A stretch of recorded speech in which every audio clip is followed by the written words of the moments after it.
जे आज स्वागत जागतिक मराठी जे संमेलनाची आपली हजेरी लावलेली आहे, एकंदरीत काय सांगणार? तुमचा शब्दप्रयोग चुकीचा. मी हजेरी नाही लावली.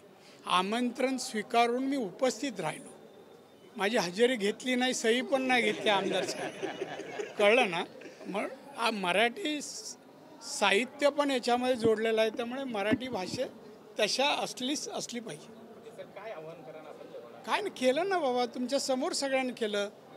मराठी जी माणसं आहेत, मराठी बोली, मराठी जन्मजात मराठी, त्यांनी औद्योगिक प्रगती करावी, स्वतःची प्रगती साध्य करावी.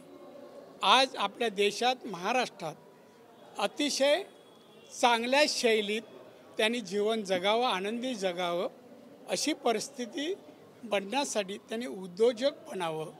आणि उद्योजकांसाठी लागणारी सहकार्य म्हणा, मदत म्हणा, केंद्र सरकारच्या माध्यमातून मी करायला तयार आहे.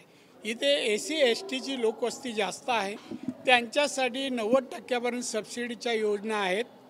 आम्ही त्यांना उद्योजक बनवू पाहतो. त्यांनी उद्योगातून स्थानिकांना रोजगार द्यावे आणि स्वतःचं उत्पन्न वाढावं, हे आमचं माध्यम आहे. आजच्या या अकादमीच्या परिस्थितीच्या माध्यमातून हा मेसेज मी त्यांच्याकडे पोचवला की तुमची प्रगती करायला केंद्र सरकार, मोदी सरकार तयार आहे. तुम्ही या, प्रगती करा.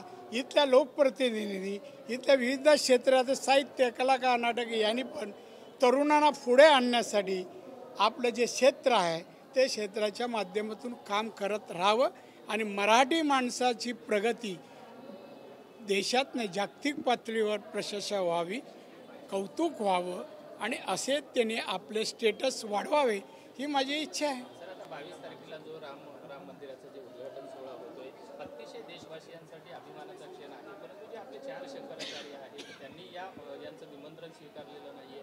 त्यांचं म्हणणं आहे की मंदिर पूर्ण झालेलं नाहीये, परंतु कुठेतरी राजकीय स्टंटबाजीसाठी याचं भूमिपूजन होतं. पत्रकार या मताशी सहमत आहेत का? आपण तोच मुद्दा काढला. राम मंदिर होत आहे एवढ्या वर्षानंतर, त्याचं कौतुक नाही, हे आत्ताहून कोणी करू शकलं नाही. विषय घेतला नाही, मोदी साहेबांनी घेतला विषय, BJPने घेतला आणि मंदिर होत आहे. या मंदिराला, शंकराचार्याने होणाऱ्या मंदिराला शुभेच्छा द्याव्यात किंवा त्याच्यावर टीका करावी. म्हणजे त्यांच्या शंकराचार्य आमच्या BJPला, मोदी साहेबांना राजकीय दृष्टिकोनातून पाहतायत. हे राजकीय दृष्टिकोनातून मंदिर होत नाही, धार्मिकतेने. राम आमचा देव आहे, दैवत आहे आणि त्याच्यासाठी हे सगळं होत आहे आणि केलं जात आहे.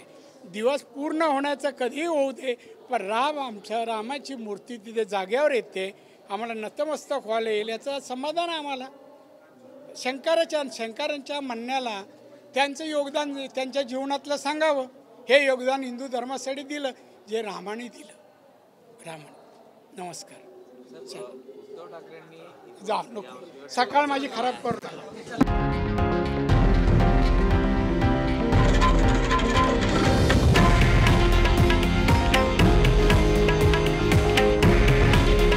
हे आहे देशातील नंबर 1 न्यूज नेटवर्क आणि आपण पाहत आहात TV9 मराठी.